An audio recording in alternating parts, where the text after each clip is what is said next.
Ben non, il n'y a pas de quiz. Mais Jean-François vous donne quand même les réponses à vos questions. C'est décidément, je ne sais pas si c'est générationnel, mais une question qui revient beaucoup cette année à l'arrivée des vacances. Combien de temps les vacances dans l'idéal? Combien de temps de repos qu'on s'accorde aussi? Je ne sais pas si c'est l'inflation qui fait en sorte qu'on va rester plus à la maison. Donc là, on se dit, c'est important le temps à la maison, ou c'est juste en société, une espèce de mouvement de mieux vivre, de mieux se sentir. Mais Marianne, c'est la question que tu nous poses aujourd'hui. Les vacances idéales, ça ressemble à quoi? Ben oui, parce que l'été, souvent, les gens vont en profiter pour partir pendant plusieurs semaines en voyage. Par exemple, là, l'été, c'est la grosse saison de l'Europe. Tout le monde veut partir en Europe. Tout le monde veut partir en road trip. Mais là, je me dis, quand on se penche vraiment sur les vacances, la durée des vacances, je sais pas pour toi, Jean-François, mais moi, quand je pars en vacances, je reviens quasiment plus fatiguée. Ben oui. Ben juste là, on a eu des fins de semaine de 3 jours. Ouais. Puis j'ai l'impression que je suis fatigué cette semaine parce que là, on se dit, hey, 3 jours, on fait le party, on se couche tard. On a le temps. On a du temps. Ouais, mais après ça, on paye pour. Puis si on fait pas attention dans les vacances, puis c'est la même chose avec les vacances de Noël. Souvent, on vient des vacances de Noël fatigué.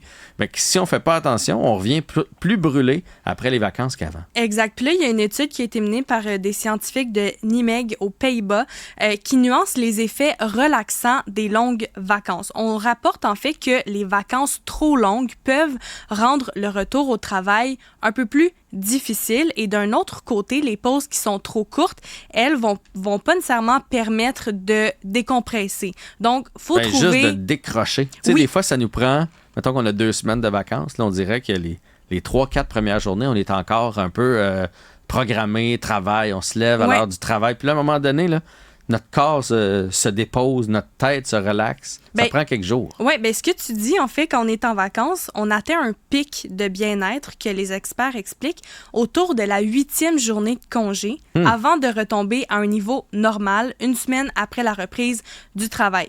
Et le plus efficace, d'après les scientifiques, ça serait de prendre plusieurs petites pauses pendant l'année plutôt qu'une longue période de congé. Si, par exemple, tu as 3 semaines de congé, ton employeur t'offre 3 semaines, mais au lieu de prendre 3 semaines collées, t'es mieux de prendre 1 semaine là, 1 semaine là, 1 semaine là, plutôt que décondenser. Avec les fins de semaine, de toute façon, ça te fait 9 jours. Exactement. Et là, d'après eux, ça permettrait de maintenir un niveau de bien-être plus élevé sans nécessairement se sentir non motivé pour retourner au travail. Parce que quand ça fait 3 semaines que tu es en congé, quand vient le dimanche avant le retour au travail le lundi, ouf, OK, c'est difficile. T'es déjà plus en congé dans ta tête. Exact. Ouais. C'est comme si on avait trop lâché prise, on avait trop pris les plis des vacances. Donc là, on arrive pour retourner au travail, puis c'est encore plus difficile.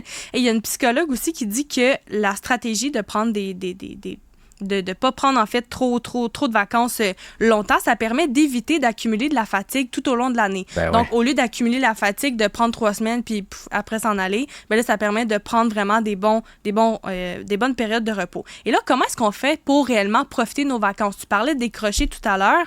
Ben là, faut vraiment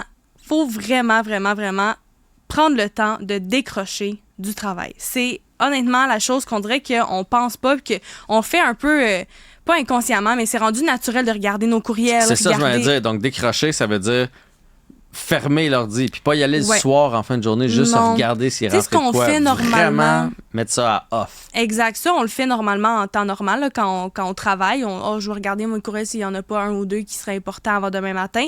Mais là, ce qu'on dit, c'est vraiment d'éviter de regarder, de répondre à des courriels professionnels, de planifier notre départ et notre retour de vacances en programmant des courriels automatiques avec des réponses pour dire « je suis en vacances de telle date à telle date ». Comme ça, les personnes qui vous écrivent, ben ils sont pas inquiets de « hey, ça fait 3 semaines, j'ai pas eu de ces nouvelles, ça fait tant de jours, j'ai pas eu de ces nouvelles ». Et déléguer nos tâches aussi. Parce que quand on part, on se dit qui va faire mon travail? Ben, déléguez vos tâches ou votre patron va vous aider aussi à déléguer pour permettre de décrocher, de partir puis de pas faire hey, j'ai oublié de faire ci, hey, qui va faire ça? Ouais, ou quelqu'un qui finit par t'appeler, là. Quelqu'un du bureau qui fait hey, t'es la seule à être capable de régler ce problème-là ou t'es la seule à avoir les coordonnées de telle personne.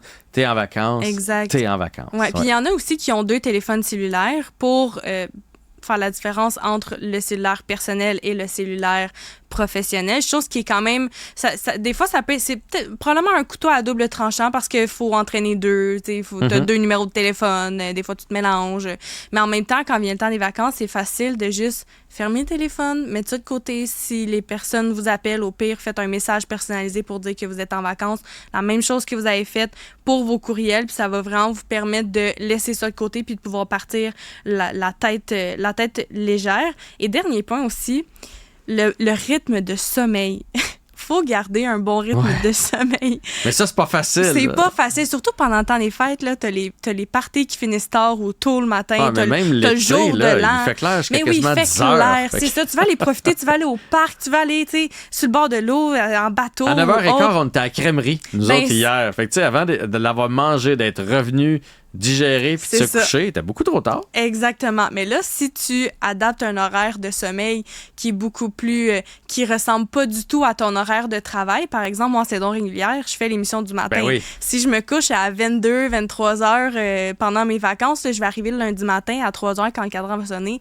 Ça va être un petit peu plus difficile. Donc, tu sais, je vous dis pas de mettre un cadran puis de vous réveiller à l'heure où vous vous réveillez normalement pour vos vacances, mais juste au moins peut-être pas trop exagérer sur les sorties trop tard le soir. Puis quand vous vous sentez fatigué, de vous coucher tout de suite comme ça. Ça permet un bon sommeil qui va pouvoir être réparateur. Ouais. Puis donnez-vous le droit à une sieste d'après-midi, à vous lever tard un matin, à relaxer. Ça fait partie des vacances. Mais on dirait depuis quelques années, je trouve que les vacances d'été, c'est qu'est-ce qu'on fait pour le mettre sur les médias sociaux, pour pouvoir le dire aux autres, pour se récompenser d'avoir travaillé toute l'année.